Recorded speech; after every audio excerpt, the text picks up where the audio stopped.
buying a property here, what taxes need to be paid? For example, if you are buying it on your personal name or buying it on a company, you're starting to create a free zone company. Is there any difference? Interestingly, real estate investment income earned by an individual is not included within the purview of taxation in UAE. This is one of the great advantage any individual across the world who looks for the investment in the real estate can benefit.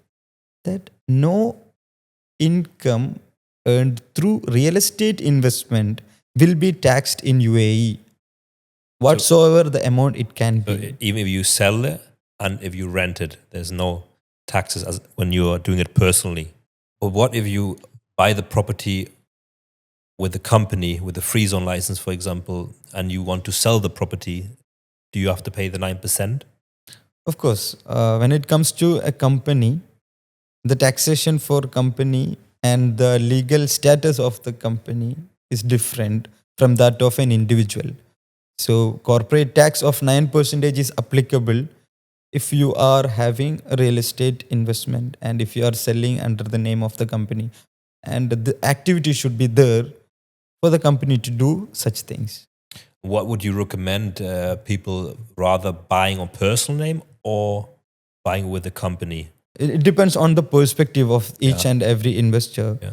So, and the requirement and the economic reasons why they are doing. When it comes to the taxation perspective, I would prefer a person to do in their individual name, Yeah. because whatsoever income that they are earning through an immovable property in by means of real estate investment, that income is not taxed anywhere. Even though if you are earning an income more than 1 million, Yeah. still it is excluded from the entire turnover of an individual. So I would prefer to buy in the individual's name, Yeah. because it is not taxed anywhere. But it depends if someone wants to buy on the company because of not showing the name, or they are with partners, or they are looking to make a proper business with it. Then it's mostly recommended to get a free zone license. Correct?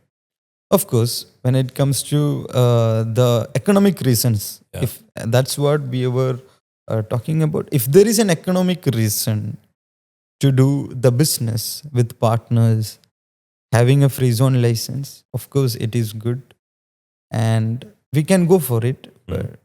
But for only for the tax saving purpose, if you are investing, you can invest in your personal name.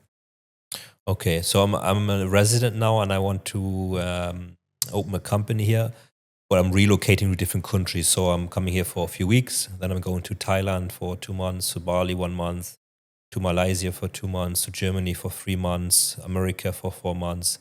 That's possible to keep the residency, the tax residency, and the license, and still paying the taxes in the UAE. Of course, tax residency of the company will not be changing even if the owner is traveling elsewhere in the world. So, residential status for companies in UAE or legal persons in UAE, which means companies or incorporated partnerships, whatsoever it may be, it depends on whether the company is incorporated in UAE or not. Apart from that, there is another residential status determination that if the person is having effective management and control from UAE, then also such companies, even though it is not incorporated in UAE, will be considered as resident taxable person. In our case, if you incorporate a company in UAE, definitely that company is going to be a resident taxable person. And we will be paying taxes based on domestic tax laws of UAE. If at all, if there is any conflict happening back with their country in which they are resident, individual resident, and if you are earning income out of that country by having invoices back and forth, if there is any conflict, it will be resolved using double taxation avoidance agreements. But prima facie, a company having a residential status in UAE, being a resident taxable person, will be paying taxes based on domestic tax laws only.